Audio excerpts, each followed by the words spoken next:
बिस्मिल्लाहिर्रहमानिर्रहीम।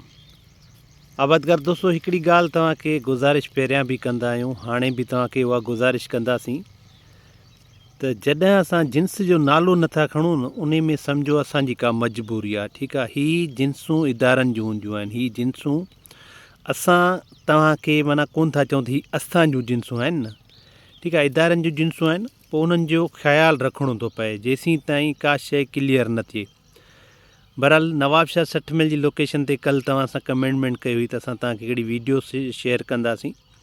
हीअ कणिक जी नई जिन्स आहे, माशाल्लाह अर्ली आहे ऐं हिन में जेको आहे शार्ट ड्यूरेशन आहे। उन खां अलावा हिन ही जेका आहे डार्फिंग वैरायटी आहे ऐं खाइण जी क्वालिटी भली अथसि, दाणो बोल्ड अथसि। हिन जा इनपुट्स या हिन जे बारे में काफ़ी वीडियोज़ मूं ठाहियूं आहिनि। इहा उन जी वीडियोज़ मां मीरपुर ख़ासि जी लोकेशन ते बि ठाहियूं आहिनि, टंडोजाम जी लोकेशन ते बि ठाहियूं आहिनि ऐं नवाबशाह 60 मील जी लोकेशन ते ठाहियूं आहिनि। हाणे हिन में कुझु मिक्सिंग आहे जेको उहो मुंहिंजे लाइ इशू कोन्हे को, उन मिक्सिंग खे त मां क्लियर इंशाअल्लाह ताला अॼु सुभाणे करे वेंदासीं, इहे कढी वेंदासीं, रोगिंग करे वेंदासीं। पर रोगिंग जी बि हिकिड़ी का टेक्निक हूंदी आहे न, त रोगिंग कीअं कजे, थोरो हारी खे सम्झाइण जी ज़रूरत हूंदी आहे। थोरी जेका असांजी लेबर आहे उन ते सुठे नमूने सां महिनत करणी पवंदी आहे।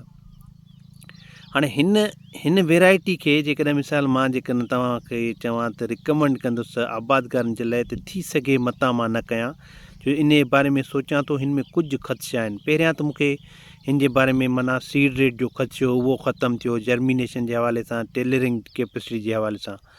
हिन जो स्पाइक बि तमामु, हिन जी लश ग्रीन कलर आहे, पर हिन में किथे किथे मूंखे जेको आहे कुझु एरर्स ॾिसण में अचनि था। जीअं मां तव्हां सां पहिरियां बि वीडियो शेयर कई हुई, ही मसइलो जेको आहे न, ही मसइलो हिकिड़ो आहे जेको माना ईअं सम्झो रस्ट त कोन्हे को, पर हिन में रस्ट बि मूंखे ॾिसण में आई आहे। छाकाणि त अञा रिलीज़ वैरायटी कोन्हे को, त इन में जेको आहे सेग्रीगेशन अचे थी या को मसइला अचनि था इन्हनि शयुनि खे। आउट क्लास जिन्स आहे, हिन जो संग, हिन जी मतिलबु कद, हिन जो जेको आहे दाणो, इहे इंशाअल्लाह ताला तव्हांखे ॾेखारींदासीं। हाणे जेकॾहिं मिसाल असां तव्हां सां कूड़ियूं दावाऊं कयूं त तव्हांखे माना हिकिड़ो भरपूर ॾियूं था जीनोटाइप या वैरायटी, उन जी तव्हांखे पूरी डेटा न ॾियूं, इहे शयूं ग़लति आहिनि।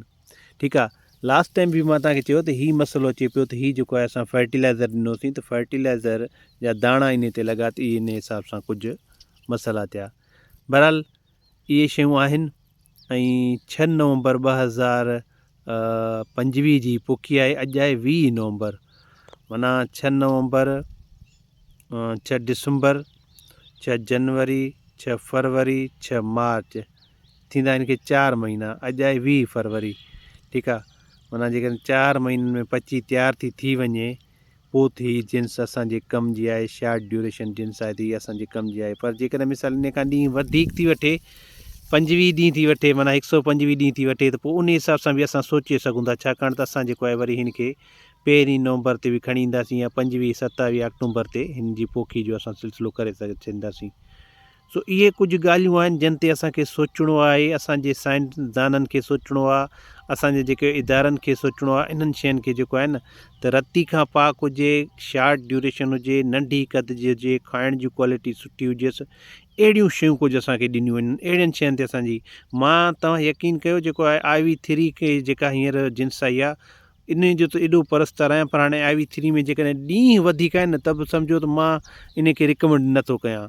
माना मां इन सम्झो त मां उन खां बि माना कुझु लहरायां पियो। ठीकु आहे, पर जेकॾहिं IV3 असां टाइमली पोखींदासीं, हिकिड़ी मूं वटि हिते IV3 26 या 28 अक्टूबर जी पोखियल आहे, उनजी बि मां वीडियो तव्हां सां शेयर कंदुसि। ठीकु आहे, IV3 रेज़िस्टेंट वैरायटी आहे, हाई यील्डिंग वैरायटी आहे, खाइण जी क्वालिटी भली आहे। 2021 खां मां IV3 लॻायां पियो। ठीकु आहे न, त मक़सदु ॻाल्हि जो इहो आहे त IV3 हिकिड़ी आउट क्लास जिन्स आहे, पर ॾींहुं वधीक थी वठे, उहो हिकिड़ी माना ॿी अलॻि ॻाल्हि आहे। स्टेम थिक आहे, किरे कोन थी, हिन में बि अलाए शुक्र आहे किथे लाजिंग वग़ैरह का शइ कोन थी आहे, इहो तव्हांखे क्लियर करे ॾेखारियूं। ठीकु आहे, हिन हवाले सां बि असांजी जिन्स मतिलबु डार्फिंग वैरायटी आहे न, त इन में लाजिंग जो को इशू कोन्हे को। हींअर रिसेंटली असां पाणी हिन खे ॾिनो आहे, तव्हांखे ॾेखारियूं, थोरो तव्हांखे इहा ॻाल्हि बि क्लियर कयूं त पाणी हिन खे हींअर रिसेंटली ॾिसो आहे तव्हां, हीअ आली लॻी पई आहे ज़मीन।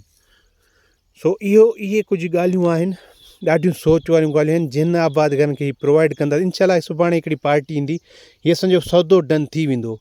जन आबादगारनि खे चयो आहे हिन जिन्स जे असां वटि तमामु घटि असां वटि स्टॉक आहिनि, हिन जो सौदो थी वेंदो। मीरपुर खास वारे जो बि सौदो थी वेंदो। टंडो जाम में बि जेके 3-4 जिन्सूं आहिनि उन्हनि जा सौदा थी वेंदा। ठीकु आहे।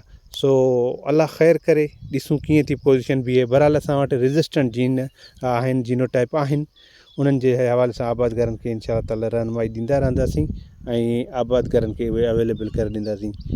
वधीक इंशा ताला तव्हांखे जेको आहे ॿी वीडियो में हिन में ॿुधाईंदासीं हिन जी तफ़सील वग़ैरह, जेके शयूं आहिनि त केतिरी प्रोडक्शन यील्ड इंशा सुठी ॾींदी। ही मूंखे उमेदु आहे त इंशा ताला जेको आहे 60-65 मन ॾींदी। छाकाणि त कुझु असां जूं ग़लतियूं हूंदियूं आहिनि, पोइ उन ग़लतियुनि जे करे असां वैरायटी खे कोन माना चवंदा आहिनि। छो जो जेकॾहिं मां ब्रीडर आहियां त मां तस्लीम कंदुसि हीअ मुंहिंजी ग़लती जे करे हिते मां मार खाधी आहे। इहे शयूं असांखे वाज़े करणियूं पवंदियूं। आबादगारनि सां बिल्कुलु क्लियरली ऐं आबादगारनि सां सचाई वारे तरीक़े सां हलणो पवंदो। कूड़ वग़ैरह का ठगी न कंदासीं। तव्हां सभिनी जी वॾी महिरबानी। वीडियो पसंदि अचे लाइक एंड शेयर ज़रूरु कजो। Thank you so much.